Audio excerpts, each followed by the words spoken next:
Hello, welcome to Venture Capital with me, Katie Pilbeam. As you can probably tell from behind me, the gorgeous mountains, we are indeed in Switzerland this week for the Davos World Economic Forum. Now, for the last 4 days, the world's most privileged money movers, they've been promising and pledging, but as is with the case with Davos most years, no policies set in place. We've had the British Prime Minister David Cameron talking about reshoring jobs back to Britain, Iran's leader Hassan Rouhani wooing investors for a post-sanction era, and a bit of Tinsel town too with Goldie Hawn teaching us all about the importance of meditation. Now, in amongst these themes, we had surveillance, global warming, the masters of the universe in between their smoke canapes and gulps of champagne. They weren't too focused on the global financial recovery. It seemed to take a bit of a backseat this year. Now, forgive me, but we're not exactly in a booming economy just now. So is there a sense of complacency coming into this? Well, I spoke to the head of the OECD and I asked him what concerns him the most. Complacency.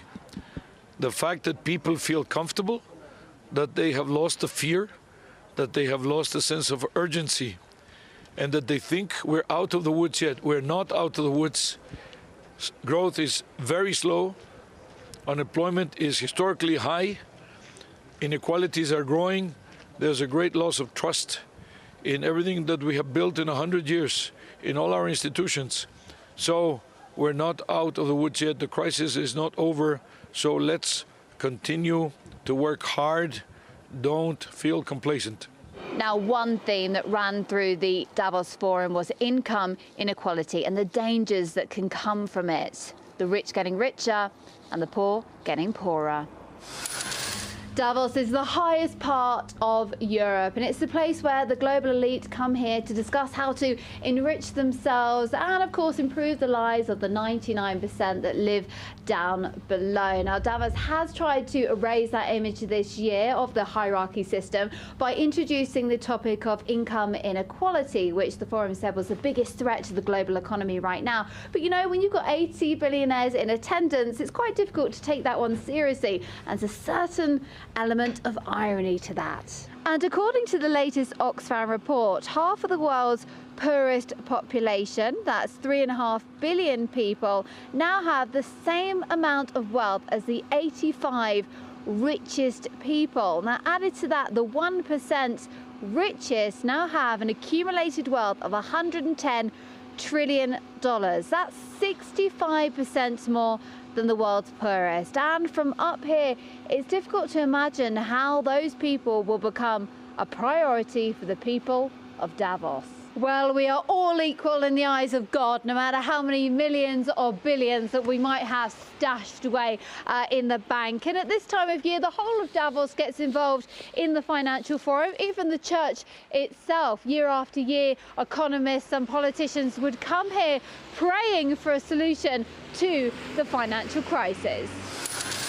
Now, I caught up with the Nobel Prize winning economist Robert Shiller on the problem. Here's what he had to say. There should be a recognition that we need some inequality because people won't work if they think their income doesn't depend on it. And I think it's okay to have billionaires, actually. For people who invent a new computer system, people don't really begrudge them, but there has to be some limit. And we don't want, there is a problem that some of the most wealthy people don't look like the most deserving people. The issue that's really driving a lot of concern now is the rising inequality at the top, especially in the United States, where the top 1% or the top 1/10 of 1%, and they tend to be in finance and are making a huge amount of profits now. And one thing that's pointed to is that they're lobbying the government and making it easier for them to continue doing that. The economy has to belong to the people, and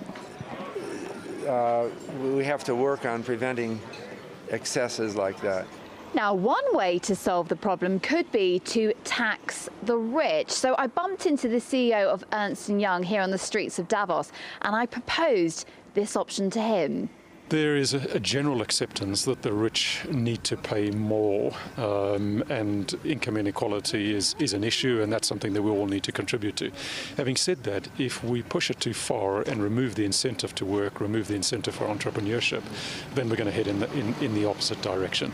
So, like everything in life, there's a balance. Last year, you were quite vocal about tax evasion. You said that the rules weren't fit for purpose. There has been some progress in the last year. Are they still not quite up to scratch? Well, there's definitely been progress, and I think many countries are focused on this. And the important thing is countries are working together, which I think is very, very healthy. But what we do continue to see is that countries compete around tax. So it's something I've heard many times over the last few days here at Davos, is come to our country, invest in our country, because the tax rates are lower.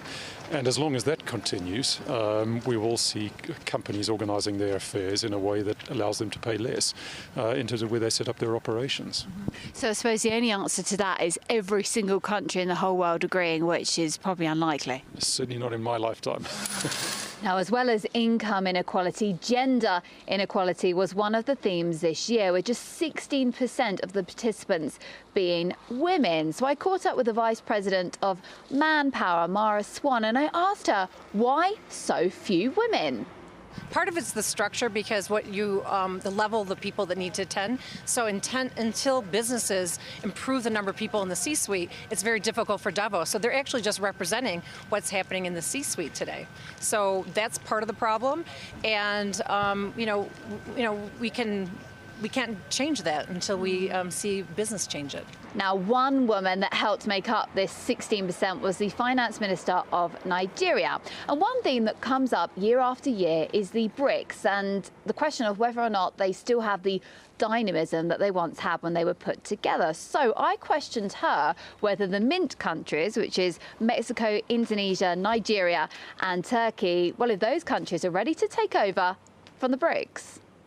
Absolutely. I hate to describe it as the new BRIC, but it's its own thing, but I think it has an equally valid state of being. If you look at the countries, these are countries that you cannot afford to ignore in the future. You can't ignore Indonesia or Turkey with its characteristics, or Mexico or Nigeria, because these countries, Nigeria will be the 4th largest country in the world by 2050.